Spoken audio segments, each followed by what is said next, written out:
warahmatullahi wabarakatuh. Salam dan bahagia. Oke, gimana kabarnya? Semoga kita semua dalam keadaan yang sehat.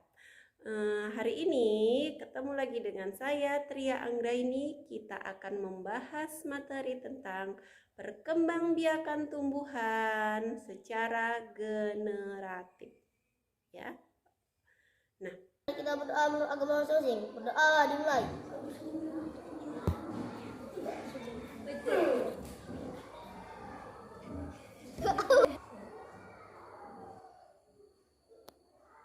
Doa selesai. Al-Anur Hafif Sitorus, Hadir Bu. Alvin Kurniawan, Hadir Bu. Rung, Hadir Bu. Si Hongbing, Hadir Bu. Indah Ramadhani, Hadir Bu. si Asyera Pakpahan, Hadir Bu. Nael Lorenzus Huta Barat. Hadir Bu. Coba perhatikan hamparan padi yang ada di depan. Apalah yang kamu pikirkan ketika kamu melihat hamparan tanaman padi? Coba, ada yang mau bertanya? 3. Bu, kenapa ya pohon padi nggak habis-habis padahal kita makan beras setiap hari? Ya, padi itu nggak pernah habis, padahal kan penghasil beras setiap hari kita konsumsi. Kira-kira kenapa sih padi itu nggak pernah habis? Nah, coba apa jawabannya? Jawabannya karena tumbuhan padi berkembang biak. Apa sih berkembang biak itu? Berkembang biak itu adalah memperbanyak keturunan atau istilah lainnya reproduksi. Ya. Perkembangbiakan itu ada 2 cara. Cara yang pertama itu dengan cara generatif dan cara yang kedua itu dengan cara vegetatif. Kita bahas dulu satu ya tentang perkembangbiakan dengan cara generatif. Perkembangbiakan dengan cara generatif itu artinya perkembangbiakan dengan cara kawin. Nah, di sini karena yang kita bahas tumbuhan berarti kita membahas tentang perkembangbiakan tumbuhan secara generatif. Gimana caranya ya kalau tumbuhan itu bisa berkembang biak secara generatif? Kalau pada tumbuhan itu bisa berkembang biak secara generatif atau kawin itu melalui proses penyerbukan. Proses penyerbukan itu adalah proses jatuhnya serbuk sari ke kepala putik. Oke. Sebelum kita bahas tentang proses penyerbukan lebih lanjut, kita akan membahas tentang bagian-bagian bunga. Oke, sekarang kita masuki bagian-bagian bunga. Bisa diperhatikan pada gambar. Di gambar ada gambar bunga lengkap beserta bagian-bagiannya, ya. Jadi, pada bunga itu yang pertama ada namanya kepala putik. Yang kedua itu ada tangkai putik, yang ketiga ada dasar putik. Pada dasar putik ini ada bakal buah yang di dalamnya terdapat sel telur. Disebut sebagai alat kelamin betina pada tumbuhan. Nah, di tempat ini juga terjadinya proses peleburan sel kelamin jantan dan sel kelamin betina. Lalu pada nomor 4 itu ada kepala sari. Nah, di kepala sari inilah terdapat serbuk sari. Serbuk sari disebut sebagai alat kelamin jantan. Pada proses penyerbukan, serbuk sari inilah yang nantinya jatuh ke kepala putik, masuk ke dalam dasar putik. Lalu yang kelima itu ada tangkai sari, yang keenam itu ada kelopak bunga. Kelopak bunga ini dia terletak di bagian paling luar lingkaran bunga.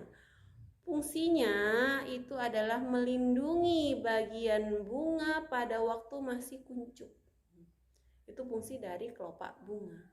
Lalu ada yang ketujuh itu mahkota bunga. Nah, mahkota bunga ini pada bunga ada bagian yang paling mencolok, atau istilahnya kalau pada bunga yang buat cantik itu mahkotanya berwarna-warni. Ada yang merah, ada yang hijau, ada yang putih, ada yang kuning.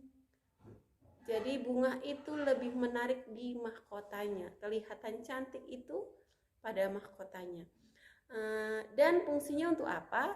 Fungsinya untuk menarik serangga agar hinggap. Tujuannya agar terjadi proses penyerbukan. Lalu kita lanjut pada bagian yang terakhir, yaitu bakal biji. Lalu kita kembali pada proses penyerbukan.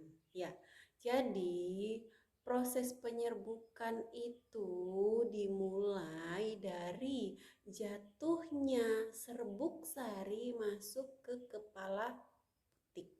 Ya, ketika dia berada di kepala putik, maka serbuk sari tadi masuk ke pembuluh putik menuju ke ruang bakal biji.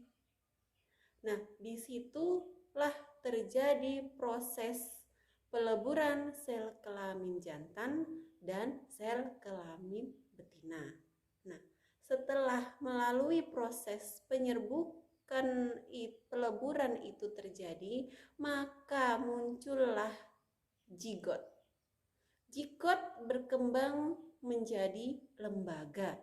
Ya, lembaga terus berkembang menjadi bakal biji berkembang lagi menjadi bakal buah. Seiringnya waktu, bakal buah tadi menjadi lebih besar, menjadi buah yang sudah masak, akhirnya jatuh dari pohon, ya kan? Kemudian kita makan sebagai manusia, lalu bijinya kita buang lagi ke tanah. Nah, buah yang jatuh ke tanah tadi akan menjadi tumbuhan yang baru. Hanya saja hasil perkembangbiakan secara generatif ini menghasilkan tumbuhan baru yang belum tentu sama dengan induknya. Misal nih, kita sedang menanam pohon mangga, ya kan? Lalu biji mangga tadi kita tanam, itu hasilnya belum tentu sama dengan induknya. Bisa jadi lebih manis, bisa jadi lebih asam. Nah, gitu. Lalu pada proses penyerbukan itu sebenarnya ada 4, ya. Ada 4 cara penyerbukan. Yang pertama, penyerbukan sendiri. Yang kedua, penyerbukan tetangga. Yang ketiga, penyerbukan silang. Yang keempat, penyerbukan barter. Bisa diperhatikan pada gambar. Penyerbukan sendiri adalah penyerbukan yang terjadi apabila serbuk sari jatuh pada kepala putik yang sama. Serbuk sari jatuh pada bagian kepala putik yang sama dari bunga itu. Itu yang dikatakan dengan penyerbukan sendiri. Penyerbukan tetangga, bisa perhatikan gambarnya, terjadi apabila serbuk sari jatuh pada kepala putik bunga lain yang masih satu pohon dengan bunga tersebut. Ibu, diulangi ya. Penyerbukan tetangga terjadi apabila serbuk sari jatuh ke kepala putik bunga lain yang masih satu pohon dengan bunga itu. Lalu penyerbukan silang. Penyerbukan silang terjadi apabila serbuk sari jatuh ke kepala putik pada bunga sejenis tapi berbeda pohon. Bunganya sama tapi pohonnya beda. Ini namanya penyerbukan silang. Lalu yang terakhir ada penyerbukan baster. Penyerbukan baster ini terjadi apabila serbuk sari jatuh ke kepala putik pada bunga lain yang sudah beda jenisnya. Udah nggak sama lagi. Ya, itulah jenis-jenis dari penyerbukan.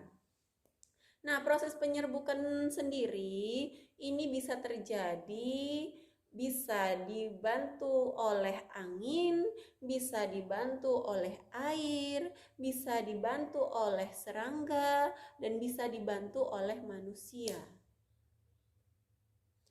Contoh penyerbukan yang dibantu oleh angin itu biasanya serbuk sarinya itu jumlahnya banyak, kecil, dan ringan.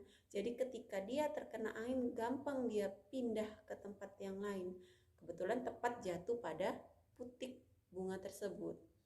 Tangkainya itu lebih panjang, baru mahkotanya kecil, dan kepala putik itu terletak di luar. Lalu kalau penyerbukan air, bagaimana bisa terjadi penyerbukan oleh air? Penyerbukan oleh air terjadi pada waktu turun hujan. Jadi, penyerbukan tumbuhan bisa dibantu oleh air terjadi pada waktu turun hujan. Kemudian, penyerbukan bisa dibantu oleh serangga, contohnya oleh lebah ya. Biasanya bunga yang penyerbukannya dibantu oleh lebah itu memiliki ciri-ciri mahkotanya besar, warnanya mencolok. Pada bunga itu terdapat nektar atau madu, lalu bunga tersebut mengeluarkan bau khas yang menarik serangga untuk datang pada bunga itu. Sementara ada juga bunga yang proses penyerbukannya dibantu oleh manusia. Contohnya itu pada bunga buah naga.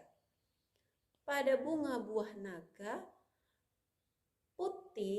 kepala putik itu letaknya lebih tinggi daripada serbuk sari.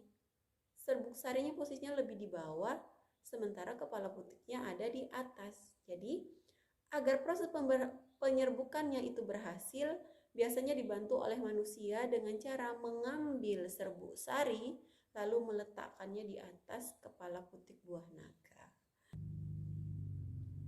Oke, demikian tadi penjelasan dari saya tentang perkembangbiakan tumbuhan secara generatif.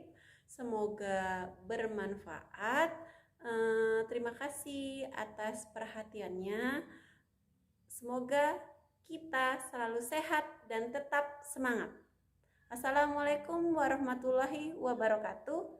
Salam dan bahagia.